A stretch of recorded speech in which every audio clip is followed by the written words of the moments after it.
Գյորջյան Կասկադ 60 ամիս փուլային վճարում բազմաթիվ առավելություններ։ Պարոն Շարմազանով խոսեցինք քննարկմանը հայոց ցեղասպանության ճանաչելիության եւ առհասարակ ցեղասպանության ճանաչելիության մասին, բայց կա մի հանգամանք, երբ Նիկոլ Փաշինյանը նշում է, որ պետք է հաշվեն հայոց ցեղասպանության զոհերի կոնկրետ թիվը եւ ըստ էության այդ հայտարարությամբ կասկածի տակ է դնում հայոց ցեղասպանության հանգամանքը։ Ինչ կասեք այս մասին։ Սա կօգնի, որ միջազգային հանրությունը ավելի լայն ծանոթանա ցեղասպանությանը, թե կվնասի։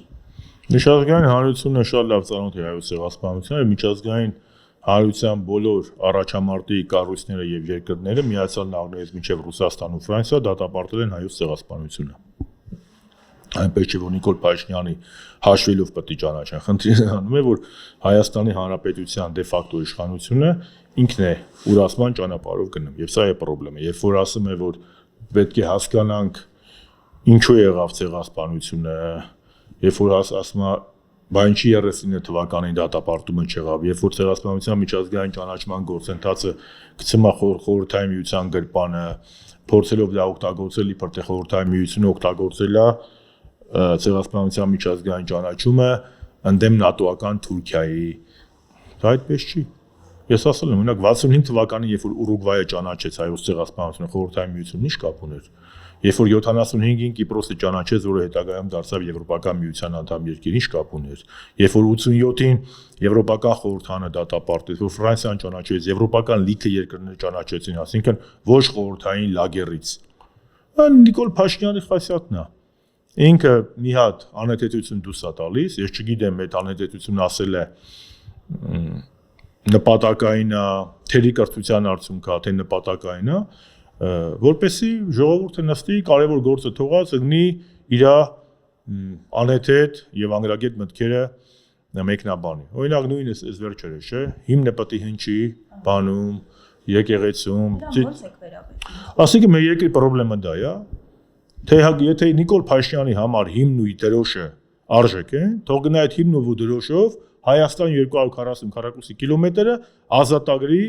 ադրբեջանցիներից։ Եթե նրա համար մեր զինանշանը եւ հիմնը եւ դրոշը արժեք են, թող Հայաստանի Հանրապետության քաղաքացիներին հետ բերի Բաքվի բանտերից։ Ինչի մասին է խոսքը, այսինքն այդ սուտի սիմվոլներով ես չեմ ուզում հակասության մեջ դնեմ խաչը եւ եռագույնը, եկեղեցին եւ օրներքը, ամեն մեկը իր տեղն ունեն, ինչպես ասում է Սուրբ գրքում, Աստծուն կեսարինը կեսարին։ Ես էլ ավելացնում 30 արծաթնել հուդաներին։ Պարոն Շարմազանով արդեն 4-րդ սրբազան հայրն է, որ կալանավորված է, եւ կա կարծիք, որ հաջորդը արդեն լինելու է վեհափառ հայրապետը։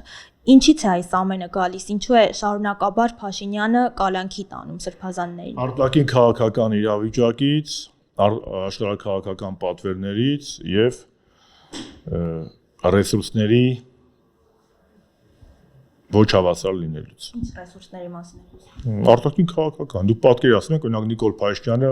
Եհովայի վկաների կամ կյանքի խոսքի նկատմամբ էսվանան էր։ Միջազգային կառույցների պրեսինգի կենթարկեին։ Լռություն։ Ծպտուն չեն հանում։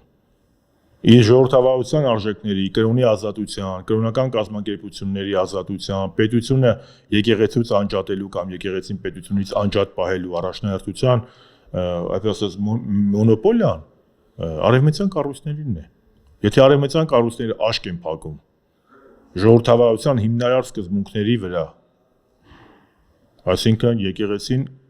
պետությունը չպետք է խառնվի եկեղեցու գործերին։ Ինչի մասին է խոսքը։ Այլ իմ տպավորությամբ նաև ավելի են քաջալերում։ Պատական չի, չէ, այնտեղ այն մարդիկ են հիմնականում քաջալերում պաշտպանում նաև եկեղեցու ներսում Փաշինյանին, ովքեր որ կողմ են Հայաստան Եվրամիության անդամակցմանը, որտեղ գիտենք բոլորս, որ նման բան չկա, էլի։ Եվրամիությունը որևէ մեկը Հայաստանի որպես անդամ պետություն չի սպասում առաջիկա 150 տարում։ Պարոն Շարմազանով, այս պարագայում ինչ քայլերի պետք է դիմի ընդդիմությունը, որ մինչև այս պահը չի դիմել։ Սա միայն ընդդիմության խնդիրը չէ, ընդդիմությունը ինչ, ընդդիմությունը ինչ քայլերի կարող։ Քաջալերում են մենակ Փաշինյանին այս խաղականում։ Իշխանականների խնդիրը չէ, ես այն ժամանակ էլ եմ ասել։ Ասում եմ, եթե մեր եպիսկոպոսներն ու արքեպիսկոպոսները պին կկանգնեն եկեղեցու եւ վեհափառ հայրապետի կողքը,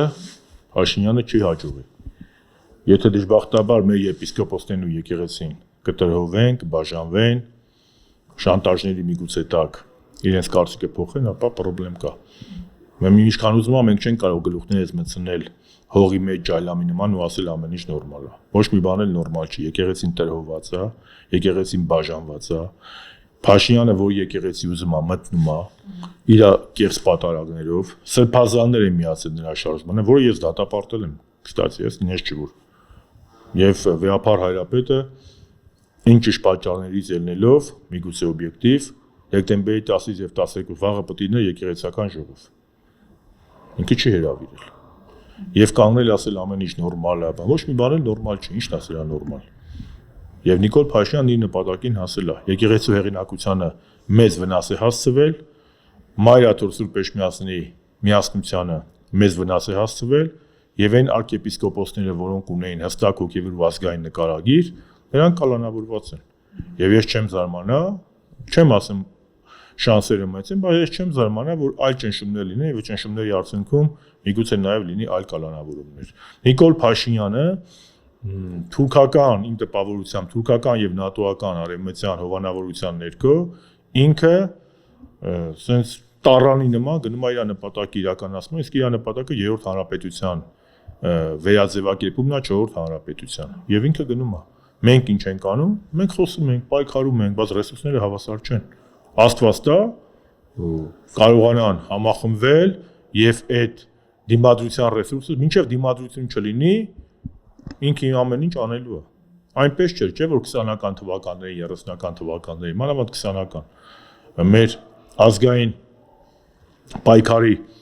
ռահվիրաները թողեցին Հայաստանից գնացին։ Երբ որ բոլշևիկներն եկան իշխանության,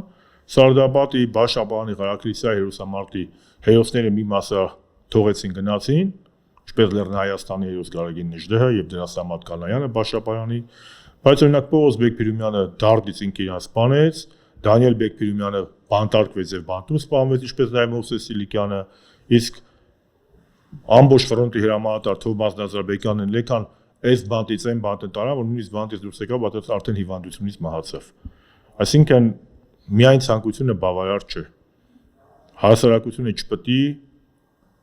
կրավորական կեսված ցուցաբերի։ Օրինակ այս վերջերս, երբ իր այսպես կոչված պատարագին գնաց Փաշինյանը Գյումրու 7 վերք եկեղեցի իր շրջիկ հոգևորականների հետ այսպես կոչենք, Գյումրում ընդվզեցին կարծես թե քաղաքացիները, ինչ է կարծում, սա արդեն լավ նշան է, թե ամեն դեպքում դեռ պետք է։ Տեսեք, անկախ նրանից մենք ընդվզենք, չենք ընդվզի, Նիկոլ Փաշինյանը ունի ռեսուրս եկեղեցին տրորելու։ Հիմա 8 կամ 10 սրբազան են, աստված չանի, վաղը կարող է 15 լինի, չէ՞։ Ստե մի խնդիր միակ է, որ վեհապար հայրապետը, եթե նույնիսկ միայնակ մնա,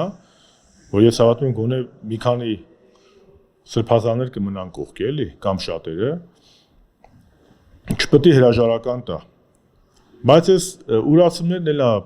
իմ համար բնական։ Հիսուս Քրիստոսի խաչելության ժամանակ բացառապես Հովհաննես առաքյալն էր Հիսուս Քրիստոսի կողքը։ Մնացած 11 առաքյալները չկային։ Մեկը ուրացել էր, մեկը դավաճանել էր Հուդայի նման, մեկը ուղղակի չկար։ Ես իմ միակ հույսը Աստված է եւ վեհապար հայրապետի ամուր կամքը չտրվելու սադրանքներին եւ շանտաժին եւ պահանջներին, որովհետեւ սա ոչ թե վեհապար հայրապետի ազնական հարցն է, այլ սա մեր եկեղեցու ամրության խնդիրն է։ Եվ վեհապար հայրապետը այս իմաստով առաքելություն ունի։ Սա առաքելություն է, որը այս պահվածքը, սա եկեղեցու վրա հարձակվում է եւ վեհապար հայրապետը եթե զիջեց, վաղն էլ իշխանապողություն կլինի, նոր իշխանությունն իր ասրտի վեհապարին կբերի, մյուսը իր ասրտի վեհապարին կբերի, վրա եկեղեցու ինչ կմնա։ Հետևաբար իմ աղոթները առ Աստված եւ վեհապարի համար եւ մեր բոլորիս համար, որ սա իրոք լուրջ խնդիր է։ Իսկ Նիկոլ Փաշինյանի բոլոր խնդիրները, բոլոր առաջարկությունները, բոլոր մանիպուլյացիաները եկեղեցին ու պետության հետ հակադրության մեջ դնելը դա անթույլատրելի է։ Կրկնում եմ,